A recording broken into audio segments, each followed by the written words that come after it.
Hello. We will be looking at a portion of a passage in John chapter 2, looking at verse 1 all the way down to verse 10. To provide a little bit of context around this passage, so Jesus and his disciples were invited to a wedding in Galilee.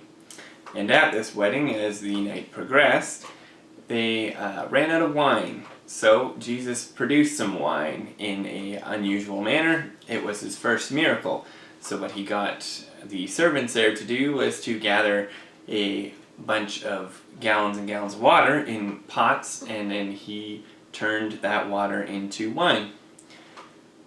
And from that, he didn't just produce any type of wine, but he produced the best wine of the night. And we can see that in verse 10, where the master of the feast is talking to the groom.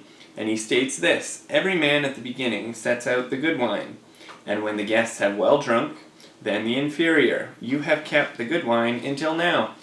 And the master of the feast was very surprised at this. And so were many people, because at that time the culture was very accustomed to producing the best wine first, and then they decrease the quality of the wine as the night goes on.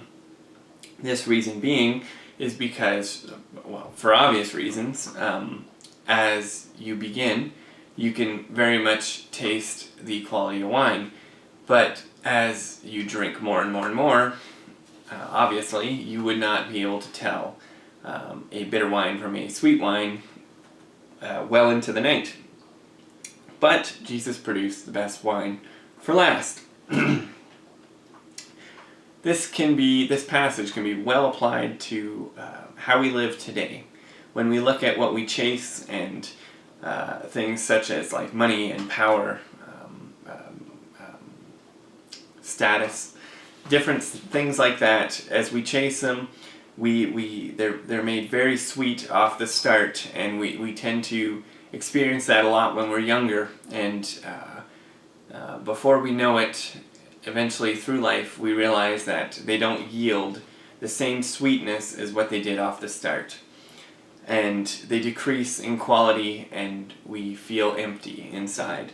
But Jesus offers a different life. He offers the best wine for last, which is heaven, and that blessed assurance that when we die, we will spend eternity with him in heaven. And that is something that we as Christians should very much look forward to, and we should continually set our hope on him, because he offers the best wine. As William MacDonald puts it, Jesus saves the best wine for last, the feast follows the fast. And that is so important. And we look at this first miracle that Jesus produced, and he offers this lesson, and he turned the water into wine, something that was soothing and solacing, and which is very much like the gift that he offers us, which is salvation and hope in Christ. I just want to thank you for listening, and have a better rest of your day.